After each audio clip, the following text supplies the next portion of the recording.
Greetings, everyone. My name is Tanwa Pontip. I am the Senior Advisor on the Venture Capital team of SCB 10X. And today's session is from Tokenization to Allocation.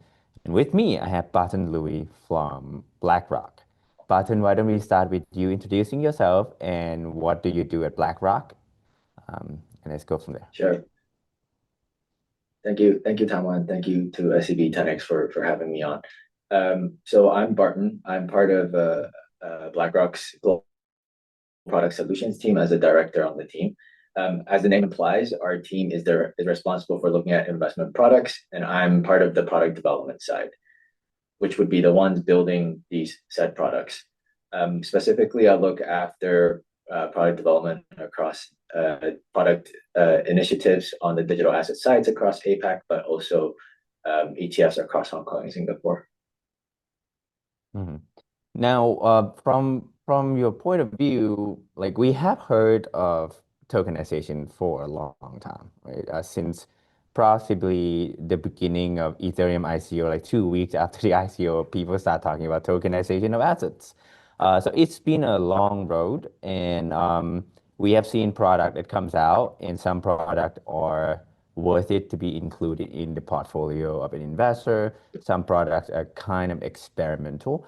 In your experience, like what is the one thing, if you have to pick one thing in a product that make a digital asset turn from just being a tokenized experiment into an actual tokenized investable asset?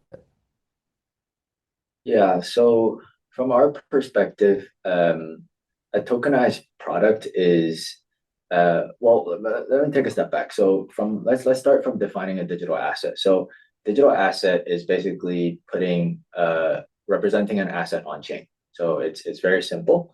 It could be done natively, so you can issue digital assets on chain, but at the same time, you could also have an off-chain asset represented on chain as well. So digital assets, there could be many different flavors. For the purpose of this conversation, we'll probably split digital assets into two main buckets. One is cryptocurrencies and one is real world assets. So cryptocurrencies, I think from a general investor perspective, I would probably argue that these are already part of a lot of investment portfolios. So from our perspective, as BlackRock, we've done a lot of work in making these cryptocurrencies a little bit more accessible for everyone so that it can be accessed through just traditional brokerages. So we've seen a lot of institutional uptake, and we've also seen a lot of retail investor uptake. So the broad adoption seems to be there for cryptocurrencies, at least for the major market cap ones. I think for the smaller market cap ones, I think we'll still need to see kind of how adoption goes for those. But in general, I would argue that adoption of crypto is there. Now let's pivot slightly over to real world assets, RWAs. So RWAs inherently aren't different from its exact real world counterpart, because what we're doing is just putting a real world asset on chain. So from that perspective, evaluating some of these would be simply just evaluating the underlying. What I think would be more of a concern for potential investors and institutions going into this place is how do you access it? A lot of these instruments might not necessarily be accessible as part of their traditional investment channels, either through banks or brokerages. There likely has to be some involvement of a digital platform, a digital exchange in order to access these. So it's really about getting more comfortable about how you access these products for traditional institutionals and investors. Now, when people talk about tokenization of RWAs, they typically talk about the benefits that tokenizing would bring, right? Cheaper costs, faster transaction speed. However, that does also come with risk associating with putting assets on blockchains. Now, having said that, um, when you choose RWA and trying to tokenize it into a product, um, is it what prevent that underlying asset to be investable to begin with? Like, why do we need tokenization layer in addition to like cutting costs and faster speed, which in and of itself is not a make or break feature, right? Is the underlying asset that is important for people because there are plenty of like fast transaction and cheap fee investable assets out there. Like, why do we need to tokenize something out there?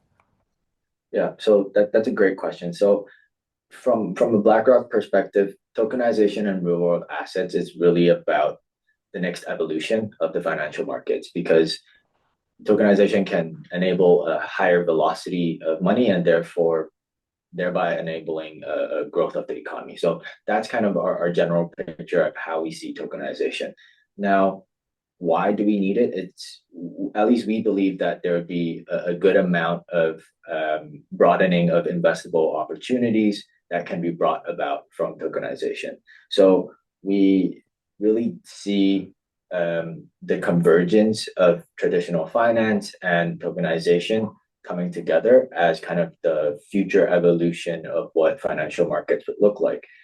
There are definitely pros in the current Web3 space with digital assets that we see could be beneficial for traditional assets. So traditional assets, there are some inherent constraints. So for example, the easiest example would be that banks currently today run on Swift. So Swift was built back in the day, a few decades ago. It is infrastructure that has been established in an old way and continuously upgraded over time. Now, with evolutions of these types of financial market infrastructure, usually there's an amount of tech debt and there's usually some limitations involved that we've kind of tried to work around as an industry.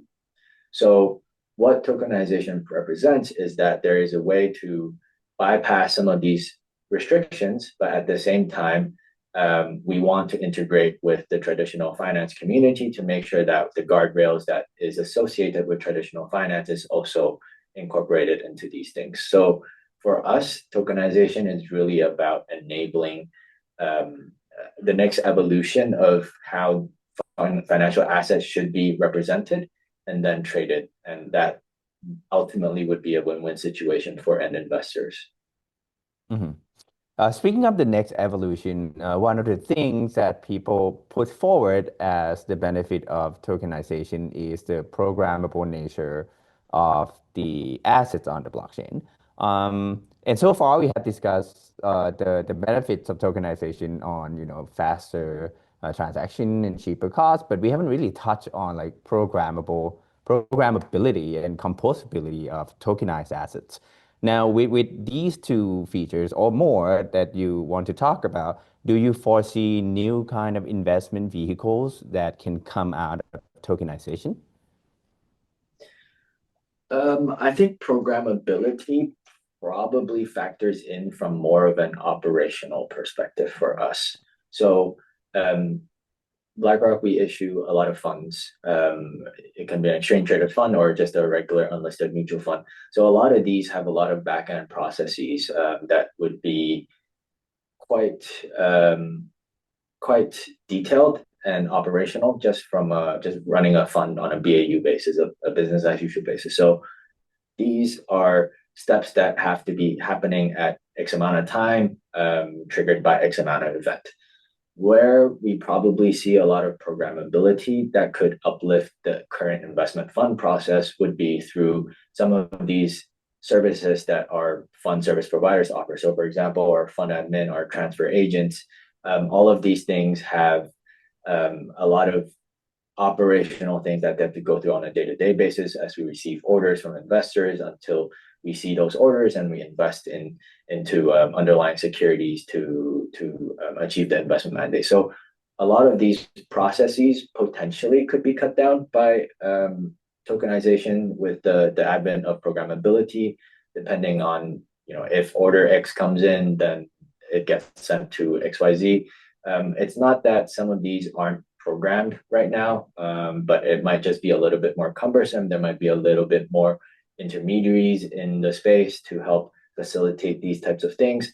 But potentially there could be a future where things just work because of tokenization. It's already programmed into the smart contracts and everything just flows through smoothly.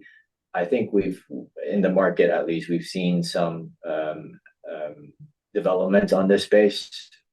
For example, with bond issuances, understand that there could be a lot of streamlining from this perspective in terms of all the documents that you have to go through. So some of these could be just automated and just set out to the respective counterparties without much of an intervention from the issuer perspective. So in general, there could be a lot of operational uplift from a programmability perspective. Mhm. Now, for the next question, I want you to basically pick an asset class that would help you answer this question in the most illustrative manner. Let's say I am someone who has RWA, right? Be it deposits, be it real estate, corporate bonds, you name it. And I want to tokenize it.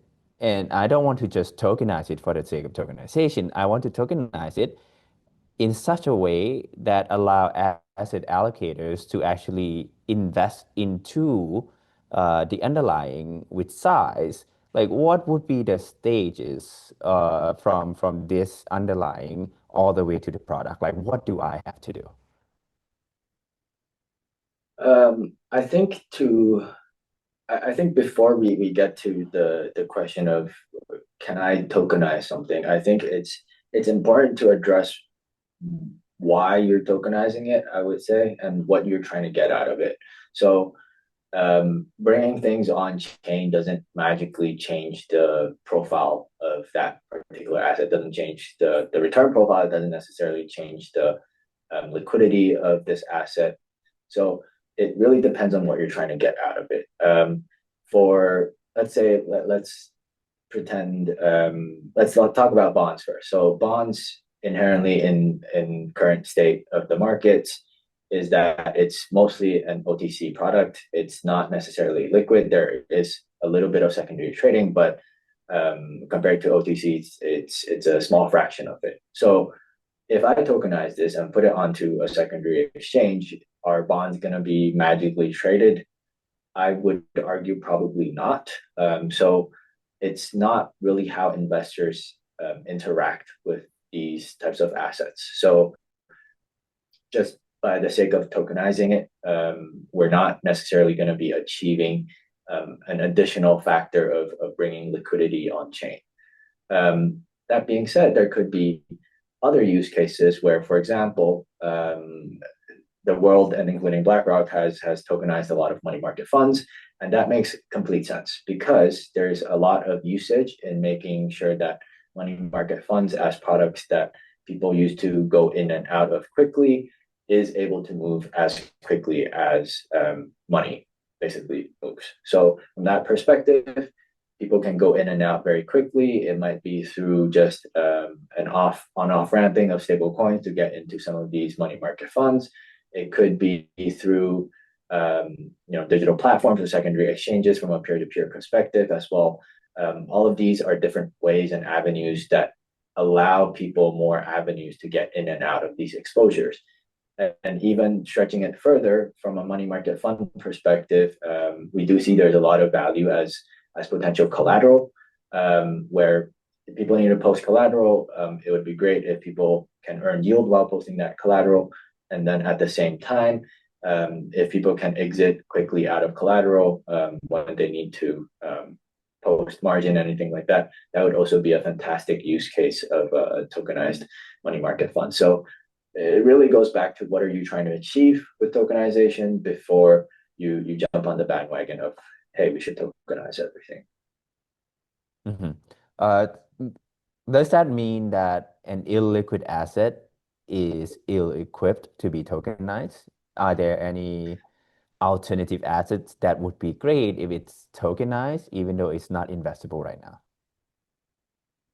I think that I would probably say that there is a place for tokenized illiquid assets, and there has been already some fund issuers out there have done some things in this space. So there it could be that there is a market for this. It's just that currently with illiquid assets, I think the main challenge is that the assets are illiquid for a reason. It's not necessarily supposed to be priced on a daily basis, and therefore tokenizing it for the sake of tokenizing it doesn't change that fact. So if investors want to have access to these liquid assets, they would also still need to get some level of comfort that the valuation that they are seeing on this tokenized asset might not be the latest or the most accurate valuation, and they have to take comfort in that. So it's more about the risk appetite for people to access this.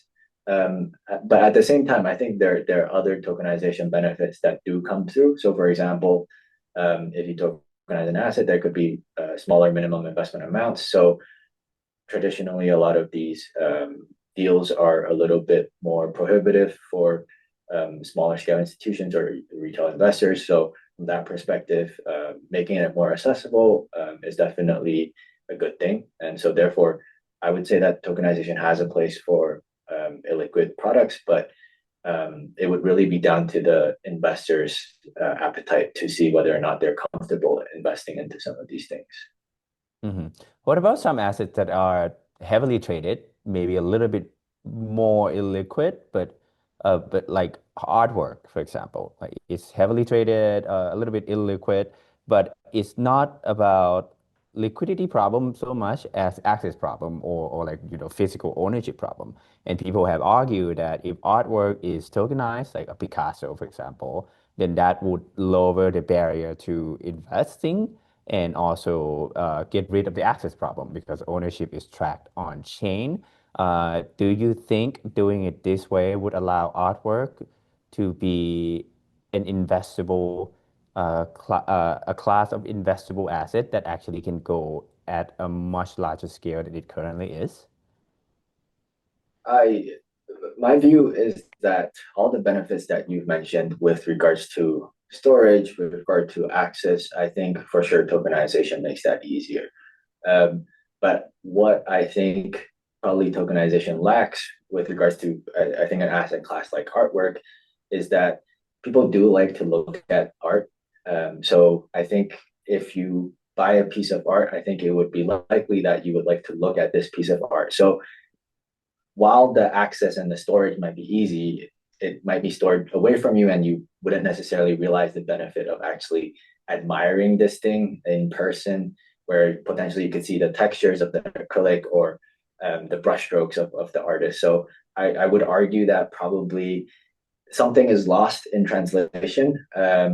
If we're driving purely a investment market, sure, it works. But if you're an actual art enjoyer, I would have some doubts in terms of whether or not you're getting the best bang for your buck. Okay.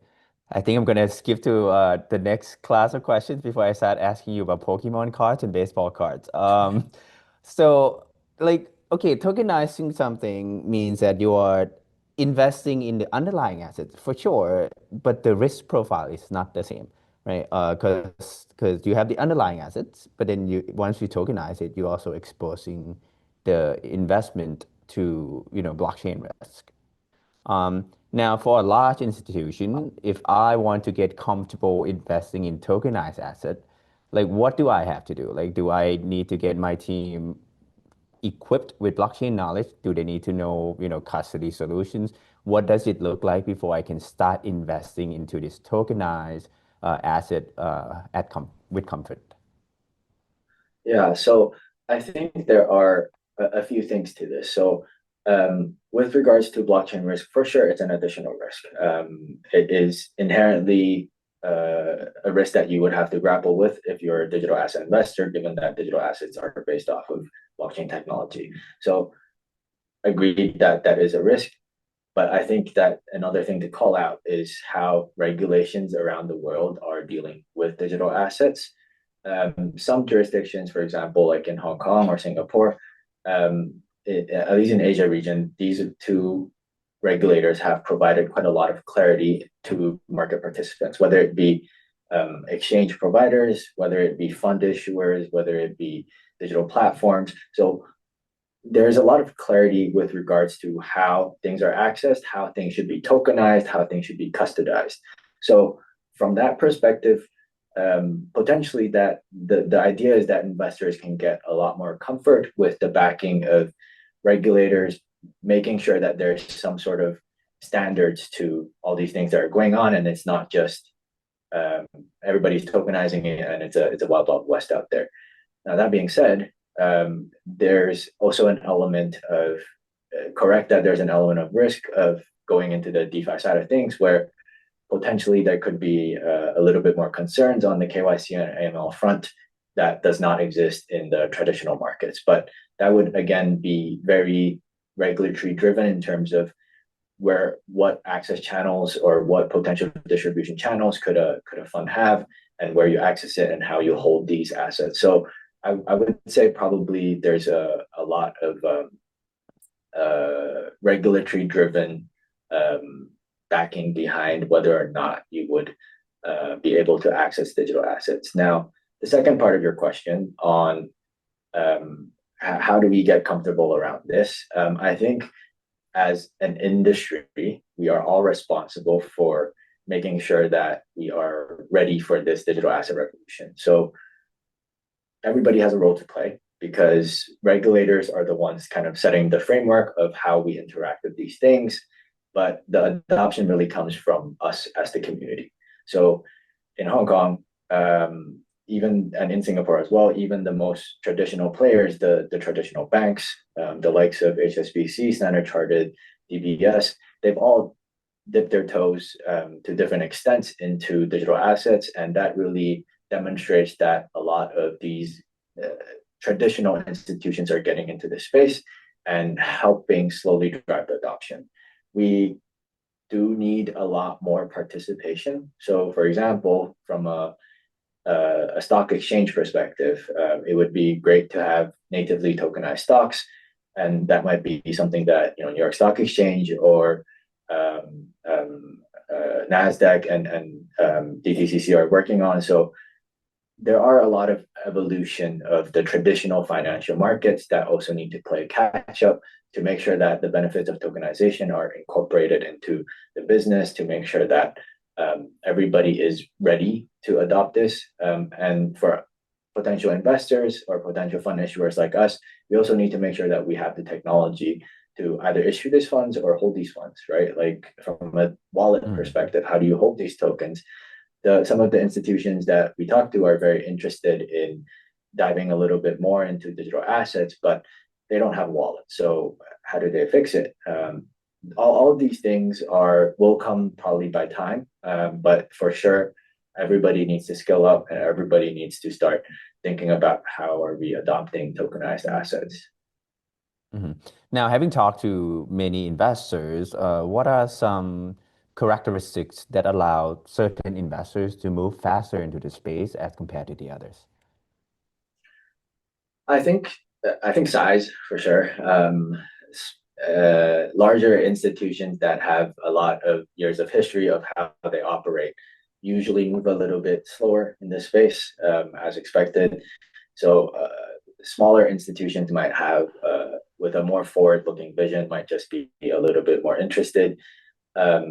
There are, like I said, a lot of intersection with the traditional finance world. So, for example, in Hong Kong, two of the major banks have announced that they would be launching stablecoins. So that really would incentivize further adoption from perhaps some institutions that were sitting on the fence about, oh, hey, do we go into this space? But with a lot more of these traditional players incentivizing, I think we'll probably see more of different sizes of institutions going in. Now, on the flip side, let's say I am an institution that is ready to invest into tokenized asset. How would you guide them into their process of doing due diligence? Like, what should they be looking for as they're looking at investable product, tokenized RWAs? Are they looking at the underlying? Are they looking at the blockchain? Is specific blockchain matters over the other ones? What would you tell them? So I think that the first thing about investing into RWAs probably is having conviction into the set of underlying assets, right? Like that asset Mhm. class has to be relevant and related to the investment mandate and objective of the client before we talk about further deploying onto an RWA. So that's first thing first. Second thing is probably access to it. Access is a very, again, very regulation driven thing. Institutions obviously have a little bit more flexibility with regards to accessing potentially some investment products or digital asset tokenized RWAs that are not necessarily issued within their own jurisdiction. But at the same time, that would mean getting comfortable with that particular jurisdiction's product from a digital asset platform perspective, getting comfortable with either their own or a third party provided wallet system to custodize some of these things. At the same time, they would also need to understand the kind of the nature of RWAs. Potentially, if we're talking about maybe a future state, is that some RWAs can already be traded on a 24/7 basis, right? So um, investment teams currently aren't most institutions aren't necessarily configured to have an investment team that runs around the clock on a 24-hour basis. So perhaps getting a little bit more comfort with regards to how do you access this product, how do you trade it, um, that is not necessarily present in the current scope of traditional assets. I think that would be a good place to start. Hmm. Got it.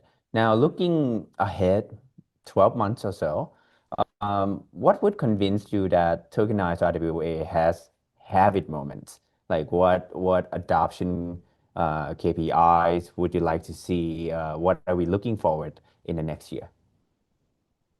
Yeah, so for me, I think that there's uh, RWAs currently are a small fraction of the traditional capital markets. So that is a fact.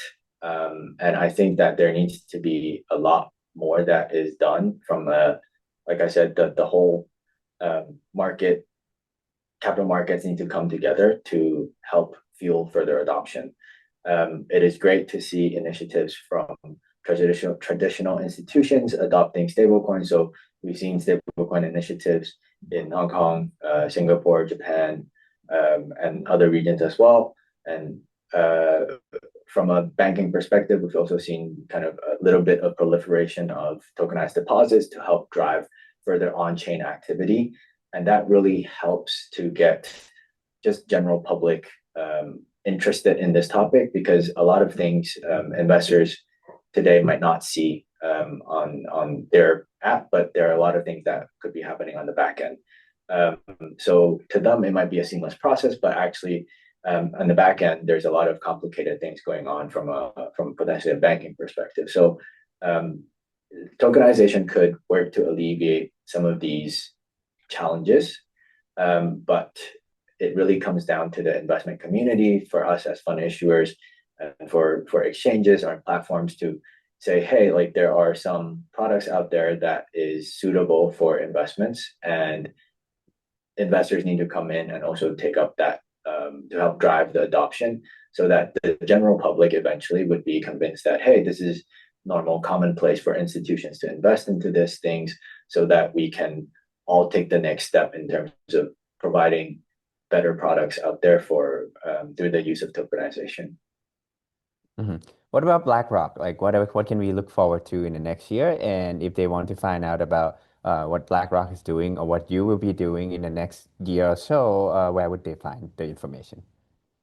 Yeah, so BlackRock, we do a lot of innovation from a tokenization perspective. Definitely keep an eye out on our public notices with regards to what we're doing on that front. Wouldn't be able to share a little bit more than that. But for sure, just yeah, reach out to blackrock.com and see what is the latest news on there. All right, Barton, I think we run out of time. It's been a pleasure talking to you about tokenization today, and hopefully we can invite you back in the future. Perfect. Thank you so much, Taiwan. Thank you, Patton.